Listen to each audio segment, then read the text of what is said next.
Hi, Kurt Jackson, the Safe Money Man here with today's episode of Factor Crap. Remember, as you watch today's episode, I got to fully disclose that I have a significant bias in my thinking. I'm all about keeping your money safe, minimizing your taxes, getting the most growth without ever risking loss, and then getting a guaranteed income that you can't outlive. So if you like having your money at risk, then you're not going to like what we talk about here. And I do challenge any and all to show me a better way that is safe, that's tax-free, or at least has a net tax after income that's at or above our plan and gives you a guaranteed income for life. All right, today's statement for you to determine if it's fact or crap is this. Paying cash is the ideal method of purchasing big-ticket items such as cars. Is that fact or crap? This is an easy one, right? I mean, don't all the financial gurus tell you paying cash is the best? Don't pay interest to the bank? Yeah, it's what Dave Ramsey preaches. Susie Orman even tells you this. Actually, you know what? I haven't seen any of the mainstream folks ever tell you otherwise, so it must be fact, right? Wrong. It's crap, all right? See, when you listen to the mainstream folks, they're stuck inside their traditional box, and they're terrified or too lazy to even research any other alternatives. Luckily for you, I'm not afraid, and in fact, I've found a wealth of great information and unbelievable tools and strategies that rest securely outside the box. All right, in order to pay cash, you've got to save up that money somewhere, somehow, right? So let's say you've got it in a bank earning 5%. You laugh. You know what? I can find you a bank right now that'll pay you 5% on your checking account. There's no tricks here, just the facts, all right?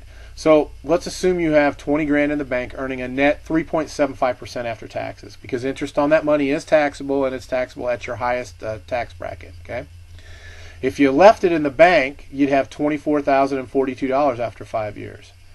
So if you pull that 20 grand out, you would have lost $4,042 in wealth because that 20 grand isn't in the bank working for you, okay? Earning that after-tax 3.75%. That's what we call an opportunity cost. You gave up the opportunity to earn $4,042 by pulling the money out to pay cash for the car. Does that make sense? Now, the whole reason to pull the money out and pay cash is to avoid financing it, right? All right, well, let's assume you could get a 5% loan for 20 grand for 5 years. You'd have to pay $377.42 a month for 60 months. Well, that's $22,645 you would have paid back over 5 years. All right, so you gave up earning $4,042 to avoid paying $2,645 that you lost. That means you would have lost $1,397 in wealth or opportunity costs. Now, a smart financer would argue that if I invested the $377.42 for 60 months at the 3.75% net, I'd end up with $24,865, which is actually $823 higher than if I'd left it in the bank. So as long as I was willing to make that $377.42 payment, I should pay cash and then pay myself back with interest. Oops, doesn't that mean I'm wrong?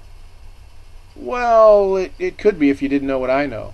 See, our 802 plan has a provision that allows you to borrow money from your plan and not lose out on the opportunity costs that we normally would have if we pulled the money out of the bank.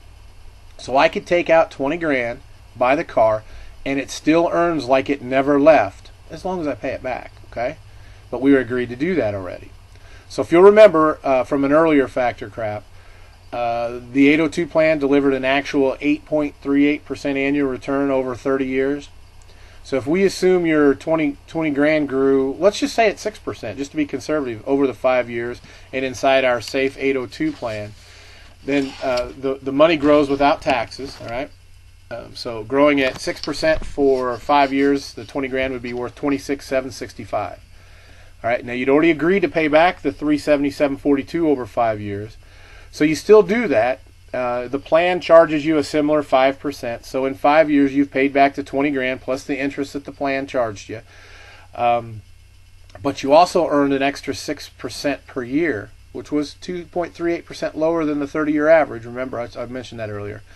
So that's a $6,765 gain, which is more than the $4,042 the money would have earned in the bank, and or the $4,865 by paying yourself back with interest. Now, imagine doing that over and over again throughout your lifetime with all the big ticket items that you were going to buy anyway. And you can see how becoming your own bank can give you tremendous benefits. You could even finance your kids' college and have them pay you back instead of getting student loans. So thinking outside the box, And going against establishment, we came out at least $1,900 higher than their best option. This is on just one vehicle. Looks like I swung the meter back over to crap, didn't I? All right. So if you'd like to discuss this more, or you know what, even challenge me on this information, please call Kurt Jackson at 816-582-5532. That's 816-582-5532. Or you can email me, Kurt, K-U-R-T, at kjfinancialonline.com. That's Kurt, K-U-R-T, at kjfinancialonline.com. You know what? You can even call or email me if you'd like to see if an 802 plan is right for you.